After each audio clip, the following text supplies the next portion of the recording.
Olá! Vamos começar hoje uma análise profunda de um dos conceitos mais centrais da teologia cristã, a doutrina da queda do homem. A gente vai desdobrar passo a passo o que ela significa, como ela se estrutura e por que ela é tão importante para entender toda a narrativa bíblica.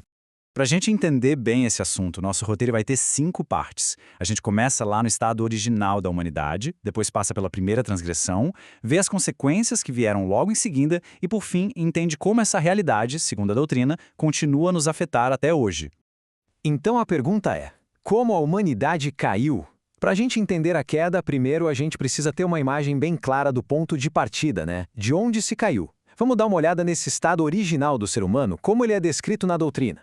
No começo de tudo, segundo essa teologia, a humanidade foi criada num estado de perfeição. O que isso quer dizer? Uma existência sem pecado, sem vergonha, sem nenhuma separação de Deus. Era um estado de harmonia e retidão completas.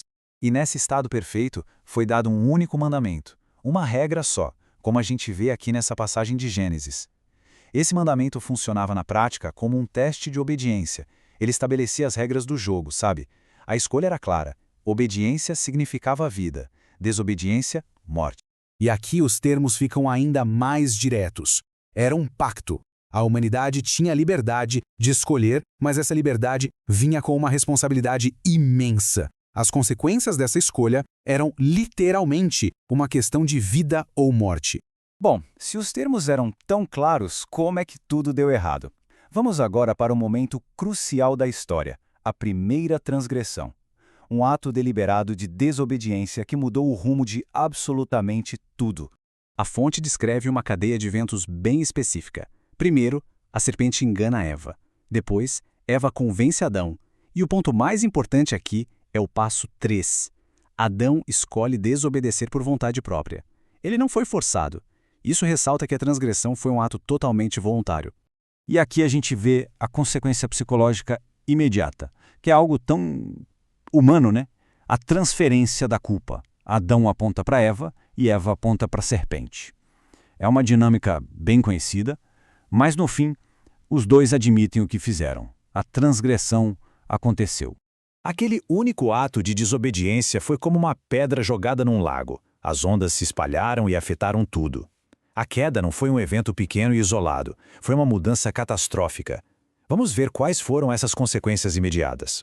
Essa citação de Romanos é, sem dúvida, um dos pilares da doutrina da queda. Ela enquadra o ato de Adão não só como um pecado pessoal, mas como o ponto de entrada do pecado e da morte em toda a experiência humana. É um momento de dimensão cósmica. Então, vamos detalhar essas consequências. Primeiro, a humanidade perdeu aquela retidão original. Segundo, a comunhão com Deus foi quebrada. E terceiro, a condição passou a ser de morte em pecado. Isso significa uma corrupção total que afetou tanto a alma quanto o corpo. É uma imagem bem devastadora do estado humano depois da queda. Mas a história não acaba com Adão e Eva. A doutrina argumenta que as consequências do pecado deles não ficaram restritas ao casal. De alguma forma, elas foram transmitidas para toda a humanidade. Como isso aconteceu? É o que a gente vai ver agora. A doutrina explica isso com um conceito chamado imputação. Pensem em Adão como um representante de toda a raça humana.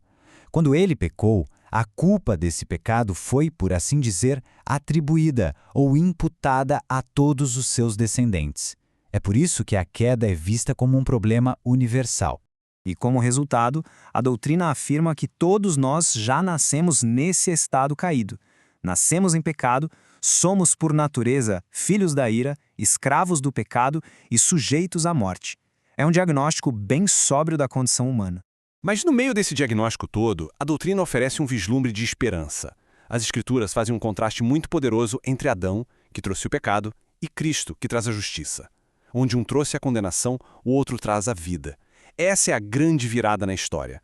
Certo, se Cristo traz a justiça, por que a luta contra o pecado continua?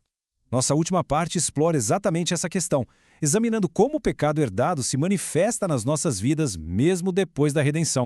A doutrina ensina que os nossos pecados individuais não são só erros isolados. Eles são como os frutos de uma raiz mais profunda, a nossa natureza corrompida. Essa corrupção natural é a fonte de onde vêm todas as nossas transgressões. Essa corrupção, de acordo com a fonte, nos torna naturalmente avessos às coisas de Deus. Por conta própria, a gente seria incapaz de agradá-lo. Na verdade, a nossa inclinação seria hostil à sua lei. É uma batalha interna constante. E aqui a gente chega a um ponto crucial e talvez até surpreendente da doutrina. Essa luta não acaba. Mesmo para aqueles que são regenerados, que nasceram de novo. A corrupção da natureza continua ali, presente durante toda esta vida. E essa citação de Romanos captura essa experiência de uma forma brilhante. É a sensação de ter duas forças opostas guerreando dentro de si, a parte que quer fazer o bem e a parte que é puxada para o pecado. É uma luta com a qual muita gente se identifica. Apesar do diagnóstico ser severo e da luta ser contínua, a doutrina não termina em desespero. Ela aponta para um libertador, Jesus Cristo. Ele não só perdoa o pecado, mas também dá poder para lutar contra ele. A vitória final é garantida, mesmo que a batalha continue aqui e agora.